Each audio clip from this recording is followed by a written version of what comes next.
Hello student, good morning. Today we will going to discuss magnetic dipole and magnetic field strength at a point due to a bar magnet. हम आज magnetic dipole के बारे में discuss कर रहे हैं। तो जो मैग्नेटिक डाइपोल है ये बिल्कुल उसी तरह से है जैसे कि आपके पास इलेक्ट्रिक डाइपोल था, क्योंकि electricity and magnetism are link to each other. Electric dipole के अंदर हम चार्ज की बात करते थे और यहाँ मैग्नेटिक डाइपोल के अंदर हम पोल स्ट्रेंथ की बात करेंगे। तो जो मैग्नेटिक डाइपोल है उसको हम रिलेट कर रहे हैं पहले इलेक्ट्रिक डाइपोल से। जैसे कि इलेक्ट्रिक डाइपोल हमारे पास क्या हुआ करता था कि consider two charge equal and opposite sign are separated by some distance and O with the centre of dipole लिया करते थे। बिल्कुल सेम उसी तरह से यहाँ पर हम एक बार मैग्नेट लेंगे। बार मैग्नेट में जो पॉजिटिव चार्ज है उसकी जगह नॉर्थ पोल है और जो नेगेटिव चार्ज है उसकी जगह साउथ पोल। जैसे कि इलेक्ट्रिक डाइपोल की जो डायरेक्शन थी वो नेगेटिव से पॉजिटिव थी, तो यहाँ पर इलेक्ट्रिक डाइपोल की डायरेक्शन है वो क्या हो जाएगी, साउथ टू नॉर्थ, क्योंकि मैग्नेटिक फील्ड लाइंस है वो नॉर्थ से स्टार्ट होती हैं और साउथ पे टर्मिनेट होती हैं। जैसे कि यहाँ पर पॉजिटिव चार्ज से स्टार्ट हो रही थी, मीन्स पॉजिटिव चार्ज से आउटवर्ड थी और नेगेटिव चार्ज पे इनवर्ड थी। बिल्कुल सेम उसी तरह से है आपके पास ये। बस इलेक्ट्रिक डाइपोल, जैसे कि इलेक्ट्रिक डाइपोल की डेफिनेशन लिखते थे वैसे ही हम मैग्नेटिक डाइपोल की डेफिनेशन लिखेंगे। तो मैग्नेटिक डाइपोल के अंदर हम क्या करते हैं कि टू अनलाइक पोल है but equal pole stand and separated by some distance, उसको हम क्या कहते हैं, मैग्नेटिक डाइपोल। मैग्नेटिक डाइपोल किसको कहते हैं, two unlike pole of equal strength. Strength दोनों की क्या है, इक्वली है, क्योंकि जो मैग्नेटिक फील्ड लाइंस होती हैं वो पोल पे ज्यादा होती हैं, मीन्स जो स्ट्रेंथ है वो पोल पे ज्यादा होती है और इन बिटवीन कम होती है। तो इनकी जो स्ट्रेंथ होती है वो दोनों की बराबर ही होती है। Two unlike pole of equal strength and separated by some distance, separated by some distance, उसको हम क्या कहते हैं, मैग्नेटिक डाइपोल कहते हैं। यहाँ पिछली जो इससे प्रीवियस वीडियो थी उसमें गलती से बोल दिया था, उसके लिए सॉरी, कि हमने जो M था उसको NiA लिख दिया था। वो हमारे पास क्या था, पोल स्ट्रेंथ था, और ये जो M होता है ना, ये जो NiA जो करंट लूप के लिए बताया था आपको कि current loop behave as a magnet, ये हम पीछे पढ़ चुके हैं, स्टार्टिंग फर्स्ट चैप्टर में पढ़ा था कि उसके अंदर भी कौन सी थी, north polarity and south polarity थी। आपको ध्यान हो तो कि एंटी क्लॉकवाइज था तो नॉर्थ पोलरिटी थी, क्लॉकवाइज था तो साउथ पोलरिटी थी। तो ये है हमारे पास मैग्नेटिक डाइपोल मूवमेंट। जब एक करंट लूप की बात करते हैं तो मैग्नेटिक डाइपोल मूवमेंट को NiA से रिप्रेजेंट करते हैं, और जब एक बार मैग्नेट की बात करते हैं तो मैग्नेटिक डाइपोल को रिप्रेजेंट करते हैं किससे, product of either pole strength multiply separation between them. जैसे कि इलेक्ट्रिक डाइपोल मूवमेंट को क्या करते थे, इलेक्ट्रिक डाइपोल मूवमेंट को हम किससे रिप्रेजेंट करते थे, P से रिप्रेजेंट किया करते थे। यहाँ पर पोल स्ट्रेंथ है, वहां पर चार्ज था, यहाँ पर सेपरेशन को 2L लिया है, वहां पर 2A लेते थे। तो इसमें कोई वो नहीं है कि आप L लो या A लो, लेकिन जैसे कि इनके बीच में हम NL लोग पढ़ेंगे ना कि दोनों में क्या आपके पास रिलेशनशिप है, इसलिए हमने सेपरेशन को अलग अलग ले लिया। वहां पर सेपरेशन को 2A लिया था, यहाँ पर सेपरेशन है उसको 2L से रिप्रेजेंट कर दिया। तो बिल्कुल सेम उसी तरह से है आपके पास। तो मैग्नेटिक डाइपोल मूवमेंट है वो, magnetic dipole movement is equal to the product of either pole strength and separation between them, उसको हम क्या कहते हैं, मैग्नेटिक डाइपोल मूवमेंट कहते हैं। And magnetic dipole movement is represented by M। और जैसे कि आपको बताया कि करंट लूप होगी तो NiA से रिप्रेजेंट करेंगे, नहीं तो magnetic dipole movement due to a bar magnet किससे रिप्रेजेंट करेंगे, capital M is equal to either pole strength को रिप्रेजेंट कर रहे हैं हम स्मॉल m से, एंड सेपरेशन बिटवीन देम। और जैसे कि उसमें हम सेंटर लिया करते थे तो इसमें भी हम क्या ले लेंगे, O इज द सेंटर। यहाँ पर इसकी जो डायरेक्शन है वो क्या रहेगी, south pole to north pole. बिल्कुल आप उसी से रिलेट करना, जैसे कि पॉजिटिव का काम नॉर्थ पोल और नेगेटिव का काम साउथ पोल। तो वहां पर -q से +q डायरेक्शन थी, तो यहाँ पर आपके पास डायरेक्शन क्या हो जाएगी, साउथ से नॉर्थ की तरफ हो जाएगी। समझ आ गया होगा आपको। इसके अगर यूनिट की बात करें तो पोल स्टैंड की यूनिट आपको बताई थी, क्या होती है, एम्पियर मीटर।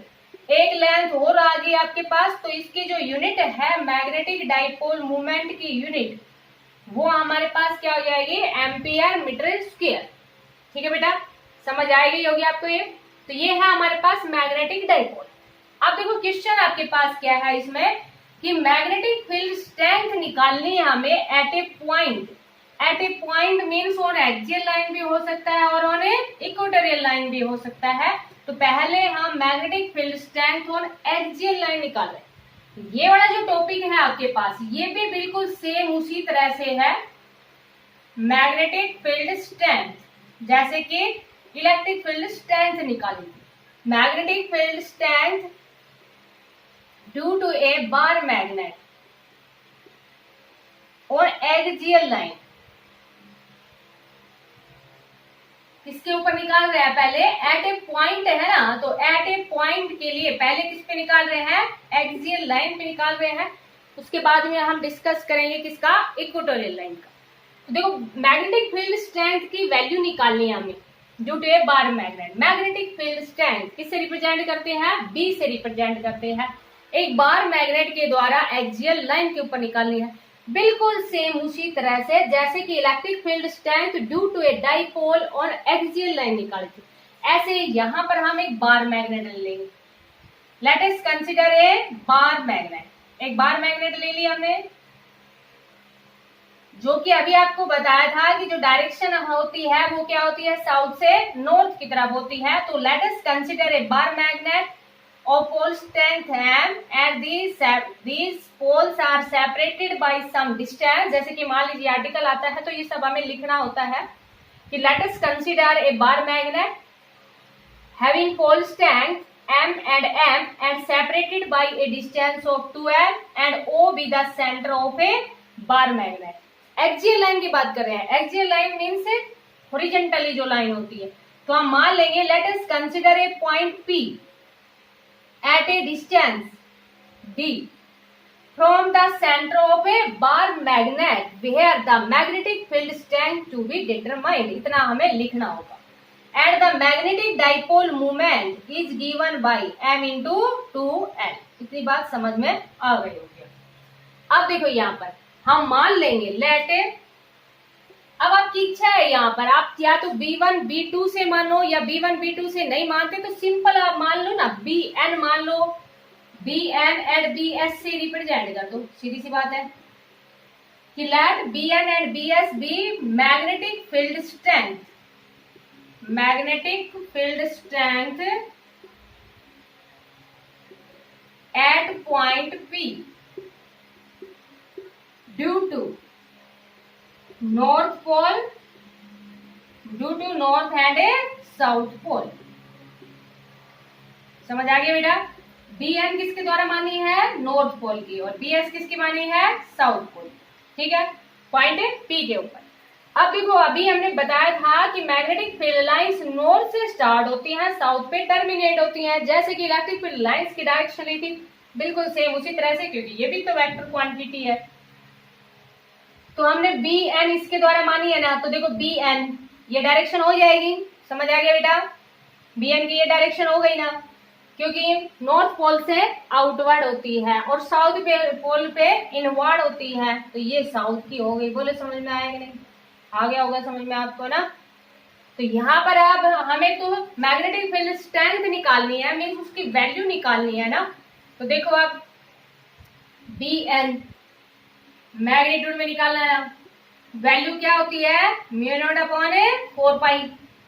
अच्छा देखो आपके पास जैसे कि इलेक्ट्रिक फील्ड स्ट्रेंथ निकाली थी ना हमने, इलेक्ट्रिक फील्ड स्ट्रेंथ हमारे पास क्या थी, जैसे ये था हमारे पास E इक्वल टू कितना था, F/Q था, मीन्स एक चार्ज की थी। तो यहाँ पर भी हम किसके निकाल रहे हैं, नॉर्थ पोल की निकाल रहे हैं। वैसे देखो पेयर्स हमेशा जो मैग्नेटिक पोल है वो ऑलवेज एग्जिस्ट इन पेयर के अंदर एग्जिस्ट करते हैं, लेकिन यहाँ मैग्नेटिक फील्ड स्ट्रेंथ कंबाइंड तो निकालेंगे दोनों की। तो पहले हम नॉर्थ पोल की निकाल लेते हैं, फिर किसकी निकाल लेते हैं, साउथ पोल की। मीन्स यहाँ पर कहने का मतलब ये है जैसे कि उसमें भी तो हमारे पास यहाँ पर दोनों चार्ज हुआ करते थे लेकिन एक चार्ज कैंसिल हो गया था फोर्स के अंदर, बिल्कुल सेम उसी तरह से यहाँ पर भी हमारे पास क्या होगा, नॉर्थ पोल की निकाल रहे हैं तो नॉर्थ पोल की पोल स्ट्रेंथ हो जाएगी डिवाइड बाई इनके बीच की सेपरेशन। अच्छा इस पॉइंट को हम एन ही मान लेते हैं, तो यहां से यहां तक की सेपरेशन कितनी है, एन पी का स्क्वायर अलोन, कौन से डायरेक्शन में है, N P produced, N P को आगे बढ़ाया। समझ आ गया। इसको देखो हम ऐसे भी लिख सकते हैं और अगर वेक्टर लगा के मॉडुलस लगाओ सेम बात है यहाँ पर, mu naught upon 4 pi M by N P का स्क्वायर। अब देखो यहां से यहां तक आपके पास डी था, ये टोटल 2L है तो ये भी कितना है, L ही है ना, तो इसको क्या लिख देंगे, D में से कितना कम हो गया, D माइनस L का स्क्वायर, इसको क्या मान लिया हमने फर्स्ट। समझ आ गया होगा। अब बी एस हमने किसके द्वारा माने थे, साउथ पोल के द्वारा, mu naught upon 4 pi M divide by S P का स्क्वायर अलोन, कौन सी डायरेक्शन में है, पी एस, इस तरफ ही है ना, तो देखो ये B S is equal to कितना आ गया, mu naught upon 4 pi M by S P का स्क्वायर, डी तो यहां तक था ही और एल और आ गया तो कितना आ गया, डी प्लस एल का स्क्वायर। समझ आ गया होगा बेटा। अब हमें टोटल मैग्नेटिक फील्ड स्ट्रेंथ निकालनी है, इसको हम रख कर देते हैं, ये वैल्यू रख लेते हैं, समझ में आ गई होगी आपको ये। तो देखो बेटा total magnetic field strength at point P is equal to कितनी हो जाएगी, Bn minus BC, sorry Bn minus BS, क्योंकि देखो ये यहाँ कम से डिवाइड कर रहे हैं और यहाँ ज्यादा से डिवाइड कर रहे हैं, तो टोटल मैग्नेटिक फील्ड स्ट्रेंथ है वो हमारे पास Bn ज्यादा है BS से, तो टोटल मैग्नेटिक फील्ड स्ट्रेंथ है वो किसके इक्वल आएगी, Bn माइनस BC। देखो इसको आप ऐसे भी लिख सकते हो और जैसे अभी लिखा था ऐसे भी लिख सकते हो। समझ आ गया बेटा। अब हम वैल्यू लगा देते हैं, mu naught upon 4 pi M by D minus L का स्क्वायर माइनस बी एस की वैल्यू कितनी है, mu naught upon 4 pi M by D plus L का स्क्वायर। समझ आ गया। अब इसको हम रफ कर देते हैं, ठीक है बेटा, समझ आ गया होगा आपको। तो देखो यहाँ से म्यू नॉट अपॉन 4 पाई और एम को हमने कॉमन ले लिया तो कितना आ गया, डी माइनस एल का square minus D plus L का स्क्वायर, ठीक है बेटा। Mu naught upon 4 pi M, LCM ले लेंगे, ए माइनस बी ए प्लस बी, ए स्क्वायर माइनस बी स्क्वायर, ठीक है। यहाँ पर D square plus L square plus 2LD minus D square plus होगा लेकिन बाहर माइनस है, माइनस होगा लेकिन बाहर प्लस है। समझ में आ गया होगा। D square L square cancel होगा, तो यहाँ देखो आपके पास वैल्यू कितनी आई, mu naught upon 4 pi M, ये वैल्यू हमारे पास कितनी आ गई, सोल्व करोगे तो कितनी आ जाएगी, 4LD divide by D square minus L square का स्क्वायर। समझ आ गया होगा बेटा यहाँ तक। अभी देखो हमने ये लिखा था ना कि बी इज इक्वल टू, देखो म्यू नॉट अपॉन 4 पाई, अभी हमने लिखा था m इंटू 2L किसके इक्वल है, कैपिटल M के इक्वल, तो m इंटू 2L किसके इक्वल हो गया, कैपिटल M के इक्वल, तो एक टू बच जाएगा और यहां से आपके पास क्या बच जाएगा, d और divide by D square minus L square का स्क्वायर। समझ आ गया। फॉर शॉर्ट बार मैग्नेट, जब शॉर्ट की बात करते हैं हम, शॉर्ट जैसे कि वहां पर हम आइडियल डाइपोल की बात क्या करते हैं, जब आइडियल डाइपोल वहां पर लिया करते थे तो आपको ध्यान होगा ना कि इस सेपरेशन को हम बहुत ही कम लिया करते थे, तो L is very very less D। समझ आ गया। शॉर्ट बार मैग्नेट बहुत ही छोटी है, पॉइंट काफी ज्यादा दूर है, जो पॉइंट काफी ज्यादा दूर है तो इस L को हमें नेगलेक्ट कर देंगे। जब इस L को नेगलेक्ट करेंगे तो ये समझ में आ गया होगा बेटा आपको। तो देखो अभी जब इस L को नेगलेक्ट करेंगे तो वैल्यू हमारे पास कितनी आ जाएगी, mu naught upon 4 pi 2MD divide by D square का स्क्वायर, तो कितना आ जाएगा, D की पावर 4, एक D से एक D कैंसिल हो गया। तो magnetic field strength on axial line due to a bar magnet is equal to the, किसके इक्वल आ गया, mu naught upon 4 pi 2m divide by D cube, where capital M आपके पास क्या है, मैग्नेटिक डाइपोल मूवमेंट। बिल्कुल same value आपके पास इलेक्ट्रिक डाइपोल मूवमेंट के अंदर हुआ करती थी। आपको ध्यान है ना बेटा, यहाँ पर म्यू नॉट अपॉन 4 पाई है, वहां पर 1 अपॉन 4 पाई एप्सिलॉन नॉट हुआ करता था, ये 2p था और वहां पर हम r लिया करते थे। तो आपको ध्यान होगा ये हमारे पास किसके थी, इलेक्ट्रिक फील्ड इंटेंसिटी या electric field intensity due to a dipole at any point था। यहाँ पर किसके द्वारा है, बार मैग्नेट। तो समझ में आ गया होगा, इन दोनों में एनालॉजी भी समझ में आ गई। ये आपके पास मैग्नेटिक की है और वो आपके पास अभी बताई थी वो किसकी थी, इलेक्ट्रिक की। तो ये है हमारे पास magnetic field strength due to a bar magnet on a axial line. आपको समझ आ गई होगी।